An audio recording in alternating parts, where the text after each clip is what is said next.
This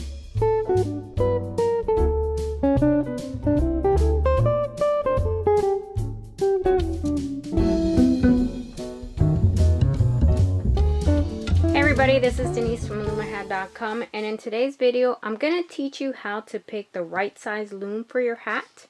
I'm going to teach you how to loom knit a basic hat with a folded brim, how to knit this with 2 strands of yarn in order to avoid getting any holes in your knitting, and how to change colors or add color to your loom knit hat. So let me give you a quick lesson on looms and how to choose the right loom for the right hat size. These are the mass-produced plastic large gauge looms. This is the Nifty Knitter brand. There's lots of other brands. There is the Reese brand. There are the loops and threads from Michaels. There's the boy loom that you can find at your local Walmart and I believe Hobby Lobby. Those are the ones that we're going to be using for this project. I believe these are the best looms for first time loom knitters, so that's why we're going to use these. And the way I'm going to tell you which loom to use, I'm going to use peg count. These little guys right here, these are pegs, and on the particular loom, which is this flower loom, the pegs do come out. Some of the pegs come out on some looms and on others they do not. It also depends on the brand. You might have a small gauge loom. These are the smaller gauge looms. As you can see, there's less space between one peg and the other. These are not the ones that we're going to be using, but if this is the only type that you have, then just go by the size of the base and not so much by peg count. We're going to start with the flower loom, which is a 12 peg loom, and this works good for, say, a Barbie doll or any doll of that sort. If you're going to use your 24 peg loom, which is the small loom, this works good for an American doll type, which is a bigger size doll, or for newborn babies. This should not be used for bigger babies, say a 3, 4, 6 month old, most of the time, unless it's the baby's a preemie. This loom is going to be too small. We go from this size loom to this 31 peg loom, and this works good for babies, and I would say even a toddler, maybe no more than 2 years old. And remember that these are recommendations, and your 3-year-old might be able to fit this loom, but on an average they don't. We move from this 31 peg to 36 peg, and I call this the everybody loom. It works good for 4-year-olds, 40-year-olds, 80-year-olds, and it's really the type of hat. It is a beanie hat type of loom for most people, which is a fitted type hat. Now we go to the 41 peg loom, which for some people is only 40. Don't get fixated on the fact that you have one less peg than I do. It's still basically the same loom. And this is going to work even though some people think it doesn't, because if you try to put it on your head, it's going to go like bam right through your head. And so you get that wrong impression that you're not going to be able to use this yellow or whatever color your loom is, this 41 peg loom for a hat. But it does work for a hat. It works for those folks that are a bit heavy set, and this 36 peg doesn't work for them. Then you're going to move to this 41 peg. Or if you're going to knit a hat called a slouchy hat, which is a very loose fitting hat, sort of like a barrette, then this is the right loom. So don't get rid of it. Don't throw it away, you know, donate it, whatever, because you think you're never going to use it for a hat.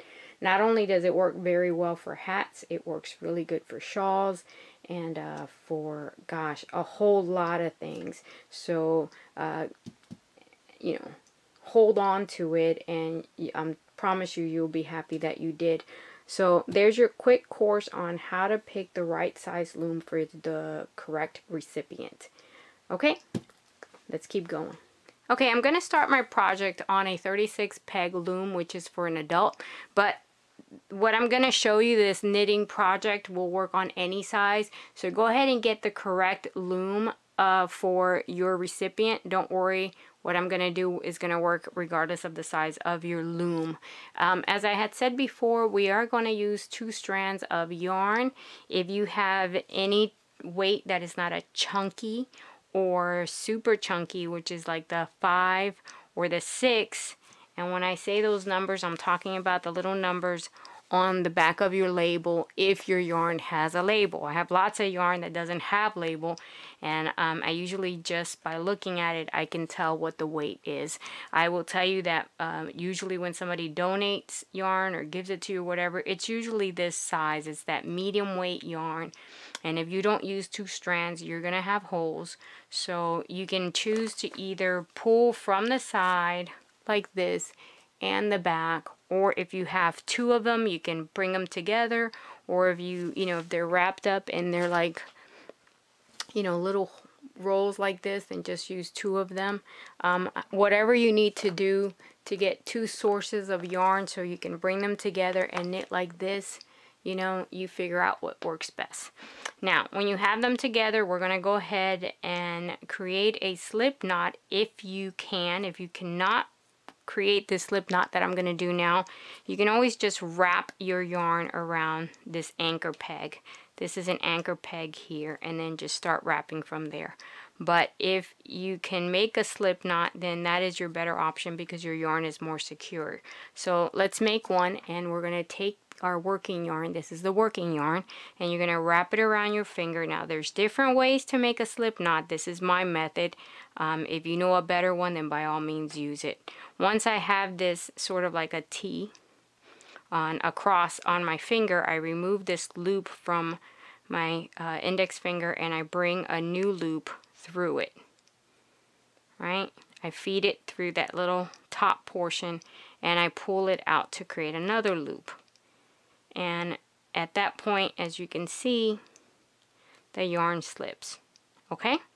And you're going to take this loop right here, and you can either place it on your anchor peg if you have one, but if you don't, you can bring it from behind and put it on this first peg, which is where we're going to start the project. But since we have one, we're going to use it because it makes the project more secure. And after a couple of rows of knitting, by the way, please remove this from here, otherwise your knitting is going to look really funny. Okay? You're going to take your working yarn, which is this part right here, and you are going to wrap every one of these pegs twice. So how do we do that? We take this working yarn and we bring it to the back, and we bring it back to the forward, and we wrap the peg, and we wrap every peg.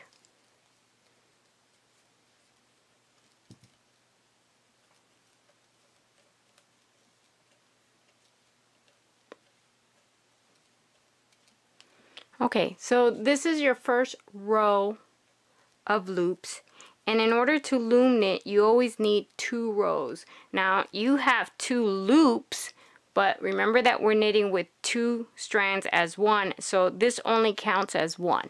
So in order to do basic knitting, loom knitting, you always need 2, one on the bottom and one on the top. And so we're going to wrap our peg a second time in order to have both the top and the bottom loop in order to do our loom knitting. So again, we wrap our loom.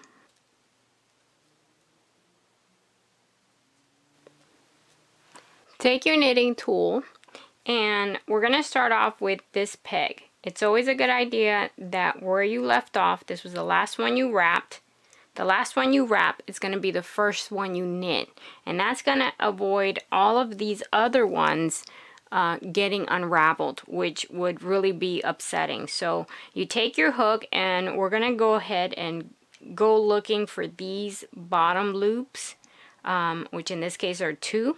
And you're going to take your hook and you're going to place it in that indentation, which is in the middle of all these pegs. Most of them have it.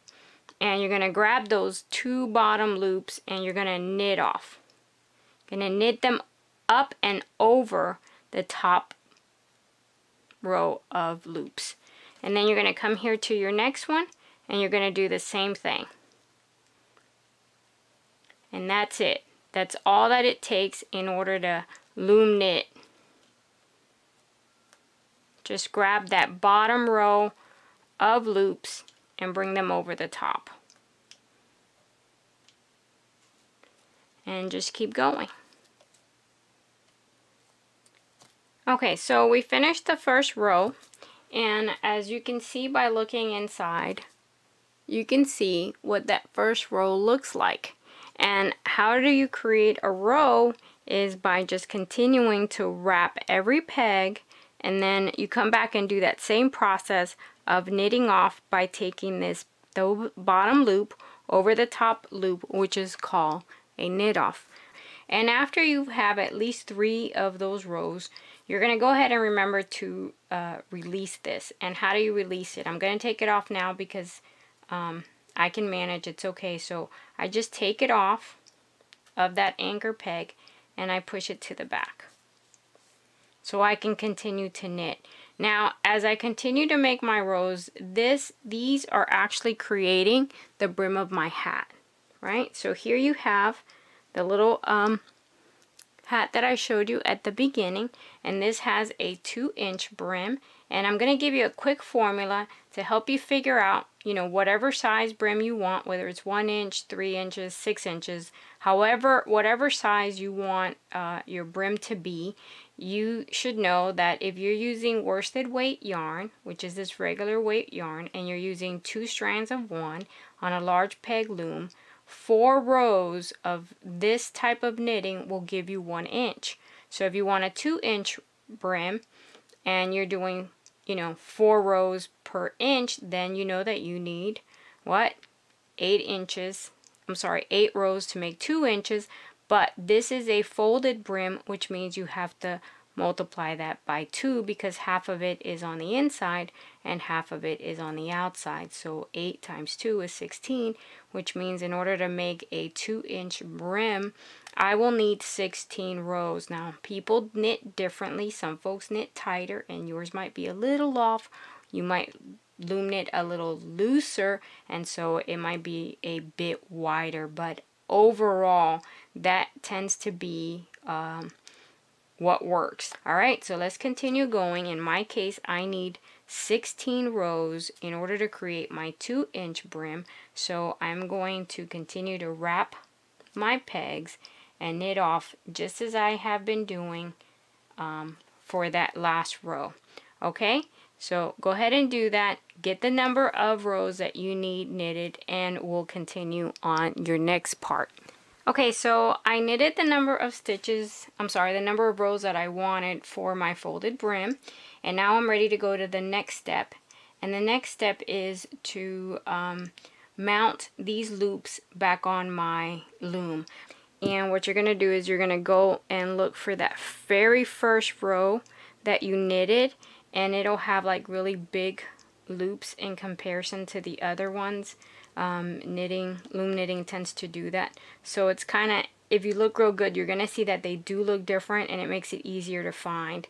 So you're going to have the same number of loops as you have pegs. All you're going to need to do is take those loops, and like I said, just mount them on your loom. Bring your working yarn back out again. And this was the slip knot that we made, so you could just go ahead and take that and bring it in like this and just tuck it in there, and it will hide and nobody will see it. And then you just take the next loop and mount it back on your loom, and just keep doing that. Just keep adding your loops and keep going, and we'll come back with the next step. Once you're done placing your loops, mounting them on your loom, it's gonna look like this. You should have no extra loops and no empty pegs. Every peg should have a row of loops on the bottom and a row of loops on the top. Now, these loops, like I said, are really loose. So when you go to knit them, you're gonna have to hold on to that top loop so that it doesn't, you know, take off and leave with the bottom one.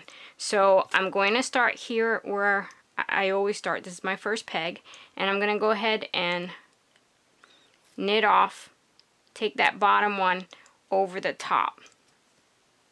And basically what you're doing is like sealing your brim. Now your folded parts are knitted together. And all you're going to do is you're just going to keep doing that. Just keep going around the whole brim. And holding that top one, bringing the bottom, and knitting off.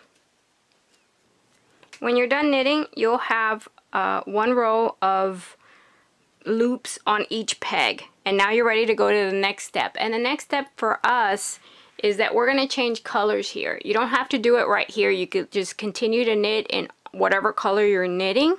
But I explained to you guys that I was going to show you how to change colors. So this is where I'm going to do it so that the brim is one color and the hat is another. This is where I change colors. And there's several ways to do it. Sometimes I do it by creating on the color that I'm changing, I'll make slip knots, and then I basically just put those slip knots on the next peg. But in this case, I want to make it easier, so I'm going to show you how to do it by just making knots from the color that you're changing from to the color that you're changing to. So you basically just take your yarn and you're going to make a knot by placing one over the other and then just fold. And try to get as close to the bottom with this as you can. It's just going to show up a lot less. And then you're just going to make your knot. And again, try to push that down as close to the bottom as possible. And then just take the next one and you're going to do the same thing. You're going to fold them. I'm hoping you can see me well.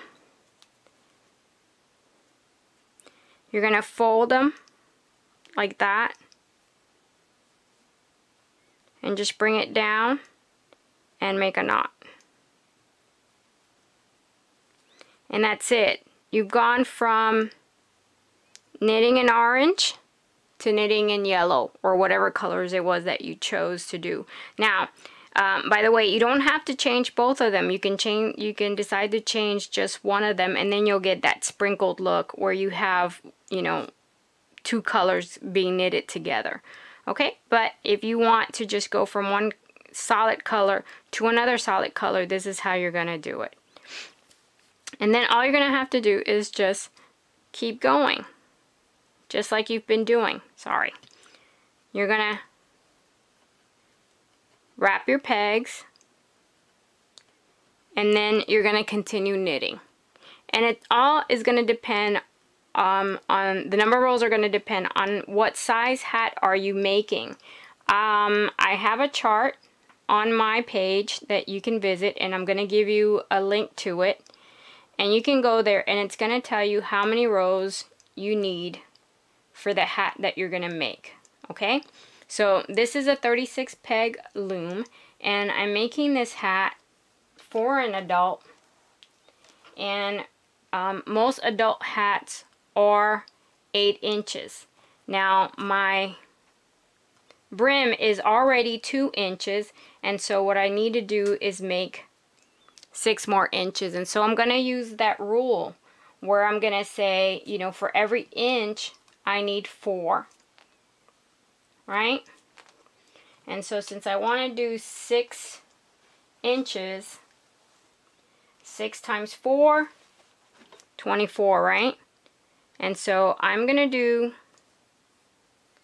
24 more rows, or if I want to make it, you know, a little less because my recipient, their hat can be 6 inches or whatever. It really depends on the person, but like I said, using averages, it's 8. That's how I'm going to figure mine out, okay? But you can always eyeball it. And if you see that your hat is getting too big or that it looks too small, then just stop, okay? But for me, this is what I'm going to do. So if you're wondering, you can always just go to LoomaHat.com /loom size, and you'll see a chart there with some suggestions. Remember, these are only recommendations, and the best person to know how long your hat should be is you. All right, keep knitting, and let's come back when you have this top part of your hat done so I can show you how to close it. I finished knitting my the body of the hat, and before I move forward, I just had a couple of things I wanted to show you and to tell you that were an option before you knit this hat, and that is that you can always just use one strand if you don't want your brim to be so puffy, and just start knitting with 2 strands as you go up into this hat section. And you can add that second strand simply by taking that yarn that you're going to add, making a slip knot, and adding it to the next peg that you're going to knit with, and then just knit with 2 yarns as one for the rest of the time that you're knitting. And that'll give you a brim that's not so puffy as you see here. I like it because it's warm. I live in Florida, so I really don't need it, but I ship these to New York and other shelters and things like that where they want a nice warm brim, and it's actually nicer if it's at least 3 inches, but for time's sake I made it 2. And I did want to show you that the formula that I used to make that brim worked. There's my 2-inch brim, and sometimes it'll work and sometimes it only works a little. In the hat, as I continued to loom the hat, I measured twice, and when I got to about 22 rows, I was at 6 inches already. So sometimes it goes exact, and sometimes it doesn't. Sometimes you have to stop a little before, or you have to add a few rows to get the exact size hat that you want. Okay, so I have my 8 inches that I wanted, and I'm ready to close the hat. So the first thing I do is that I take my working yarn and I wrap it around my loom. Now I ended up cutting this one a little short. It's good to at least get to that first peg. Some people wrap it twice. I find that I don't need to do that. That just wrapping it one time with the working yarn is enough, but you want to be able to try to get back to this first one that you're going to knit off on, right? So some folks will thread their yarn onto a yarn needle, and that's how they close the hat. I don't do that, only because I like an economy of tools. I don't want to have with me anything I don't need. Plus, yarn needles are small. You have to thread them. There's so many reasons why I don't want to do it that way. So if you want to, you can thread the needle and do exactly what I'm doing here. You're just going to bring the needle from the bottom up, and that's how you pull your yarn off. But I'm not going to do that. I am going to use the tool I already have in hand, which is my hook. And how I do that is that I put my hook in from the top coming down, and then I just scoop up the yarn like that. And of course it doesn't want to work because you guys are watching me. Okay, again, I just take my tool, put it through my loops, and I scoop up that working yarn that I'm working with, and then I just keep going. Now I do start pulling off some of my loops as I go, just because I don't use that much yarn, and I don't like to use that much yarn. So I'll start off with the second one, and that way I'm pulling a little bit as I go along, and I don't have to use as much yarn. If you wait until the last minute to start pulling, taking the loops off the peg, then yes, you need a little more yarn.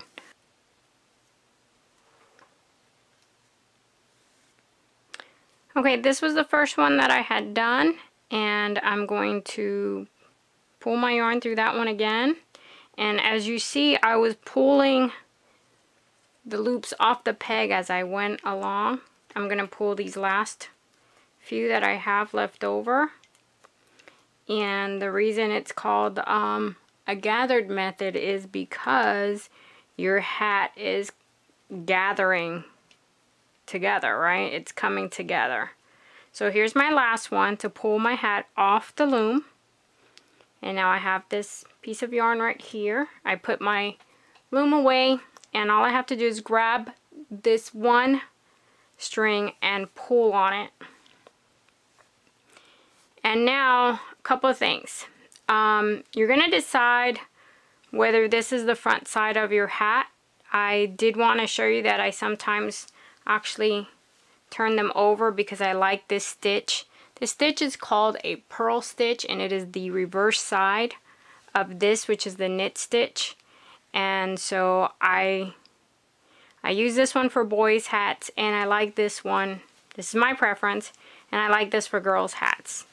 So I just wanted to show you that you have that option so that you make a decision before you completely lock up your hat. If you're going to use this side, which is what I'm going to do. And by the way, I explained that I send a lot of these hats to shelters. They don't all go to shelters. And if you're going to send this to, if you're going to send your hats to something like a homeless shelter, it's a good idea not to use such bright colors. Actually, dark colors are your better option. So I just wanted to put that in there. Again, you're just going to turn it to the reverse side of the side that you're going to use, and then just pull on your string. Okay? See that? You're just pulling. And that's going to close up this hole in your hat. And then you're going to take those two pieces, tighten them real good, and make yourself a knot. Now, if you're going to put a pom-pom on it, don't tighten it so hard that you can't get a crochet hook through here so you can pull this string back out, because that's actually how you use this string to put your pom-pom on your hat. And sorry, that's my phone ringing, go figure. Okay, so again, your hat is now closed. You can turn it back to the front side. And there you go. Your hat is done. See? Very easy to do, and once you get the hang of it, you can do them really fast. And like I said, this fits an average adult. If you find that this is too tight, too small, then go ahead and go to the yellow 41 peg loom. I don't suggest that you do that, like I said, unless you are dealing with a heavy person or you're doing something like a slouchy hat. But your hat is done. It's ready for any kind of decoration that you want. You can go to LoomaHat.com and you'll find for flowers. And in fact, I'll give you a link for a flower, and I'll show you some pictures at the end of this video. And also there is a video for a pom-pom that's made on a clover. So until next time, you guys, as so many other loomers say, happy looming.